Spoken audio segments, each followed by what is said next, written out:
Now, if you look at the personal life of Immanuel Kant, which was a kind of very boring, if you like, or a kind of dull life. It was all set beforehand, and Kant subjected himself merely to following those daily routine.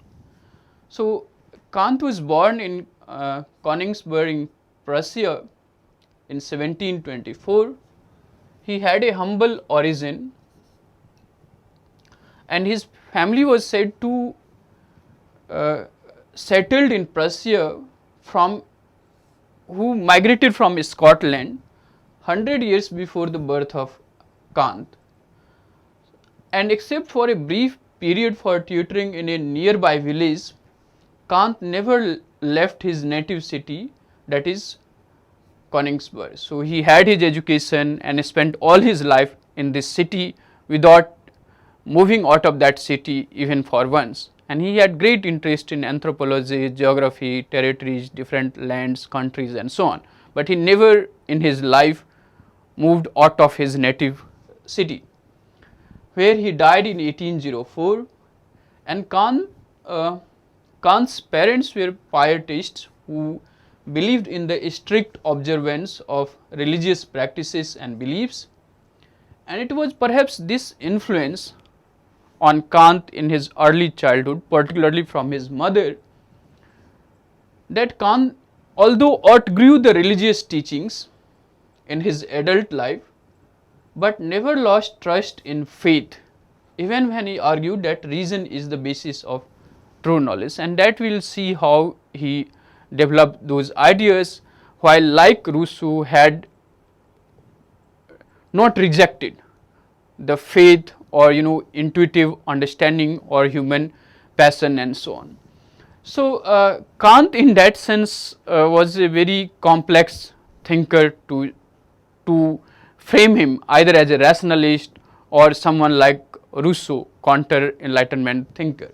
So, he remains a quintessential Enlightenment thinker, but in his own way, in many complex strains of thought is there in his critique, the most famous like critique of pure reason, practical reason and judgment.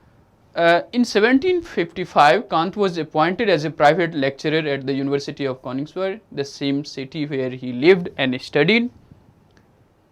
He was made a full professor of logic and metaphysics in 1770, and he turned out to be a great teacher and most distinguished professor at the university, and there used to be a great admiration for his teachings, the way he used to explain concepts, thinkers and ideas in the class, and Herder wrote about those things in his memoirs of Kant and his method of teaching.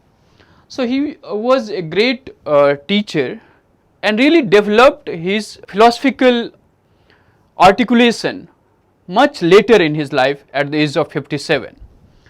So, he was also a good conversationalist who loved to surround himself with friends, but he led a kind of isolatory life and almost feared any kind of intimate relationship or interference from the other.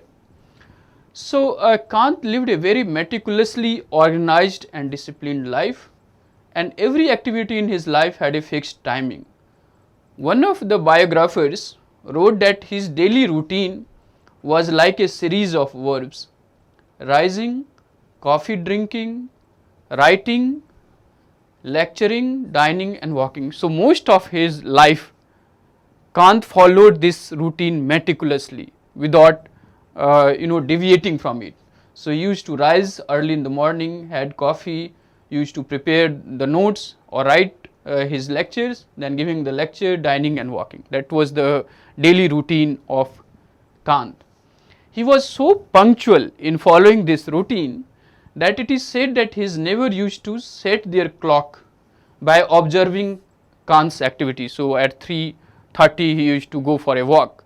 So, every one in his neighborhood would know by looking at Kant or his walk that it is 3:30. So, he was so meticulous, disciplined in following the routine.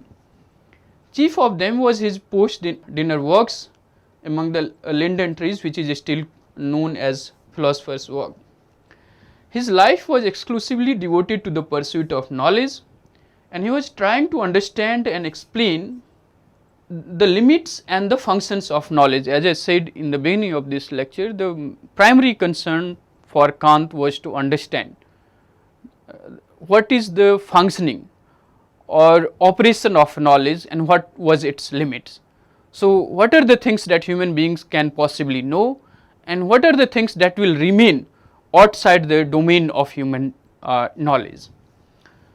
He used to accomplish the tasks he set for himself by sheer perseverance. Once he started a task, no matter how much time it would take, but he would accomplish it.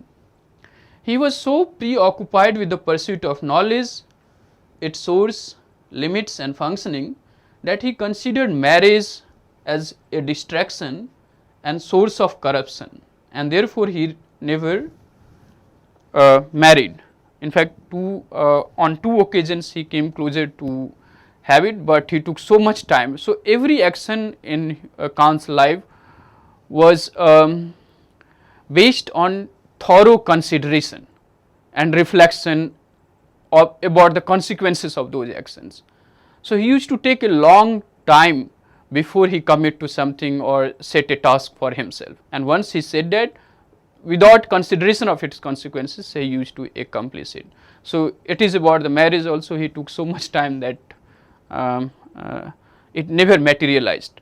So, during the Kant times, Königsberg became a center of enlightenment, particularly during the reign of Frederick the Great and his able Minister of Education von Zedlitz. However, there was a kind of decisive shift from this Enlightenment approach of Frederick the Great and his education minister von Zedlitz. During the reign of his successor Frederick William II and his Minister of Education Wöllner, who believed in the role of religion and religious beliefs in organizing the life. So, the successor of Frederick the Great wanted to re-establish religion and censored any publication which was critical to religion or faith. So, the Enlightenment thinking, if you like, which believes in the reason, their main target was the religious dogmas and beliefs. So, they wanted all forms of religious dogmas and beliefs to be subjected to rational critical scrutiny. Now, these successor of Frederick the Great wanted to re-establish the religion and therefore censored any publication that was critical to religion or faith. So, his education minister Wöllner wrote against Kant to the king, which forced Kant to take a pledge that he would not engage in any discussion on religion publicly through writing or teaching. Kant lived a life of the mind truly and passionately. He overcome many of his physical frailties and continues to give lectures toward the end of his life.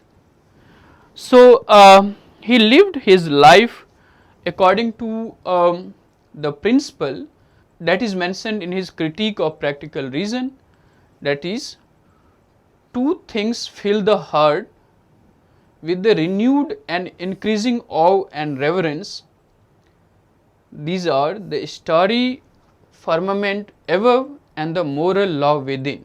So, the source of moral law for Kant is not outside. So, there is a kind of starry firmament above and the moral law within. These are the two major source of guiding human action, human knowledge, human understanding, and how society organize its life collectively, and how peace can be maintained or achieved among the community of the nation or states. So, this idea of the two principle sums up his philosophy of morality, autonomy and freedom as well, which we are going to discuss in the next lecture. Despite living under a monarchy, Kant was also a great admirer of French Revolution and republican values. So Kant wrote his first major work, that is philosophical work, which is called Critique of Pure Reason in 1781 at the age of 57. So no philosopher took so much time to articulate and write his first treatises at the ripe age of 57. And in the next 10 years, he wrote epoch-making works in philosophy, metaphysics, epistemology and ethics, such as groundwork of the metaphysics of morals, which was a kind of preparatory work to the other works on morality, that he wrote in 1785. Critique of Practical Reason was written in 1788 and Critique of Judgment was written in 1790. So he contributed to other areas as well, but his major concern was this Critique of Pure Reason, Critique of Practical Reason and Critique of Judgment. These are the three major works which outlines the functioning and the limits of knowledge and human reason and rationality. Besides them, Kant also contributed to other areas such as politics, arts, religion, faith and so on. However, his chief concern was to examine the operation and limits of reason, rationality and human knowledge, and in doing so he rescued reason from skepticism and faith from blind worshipping and submission. So to say, for religion also or for faith, he provided a kind of rational basis rather than blind following or blind worshipping. He did not write any major political treatises, and most of his political ideas that we will discuss are scattered in his numerous newspaper articles and essays.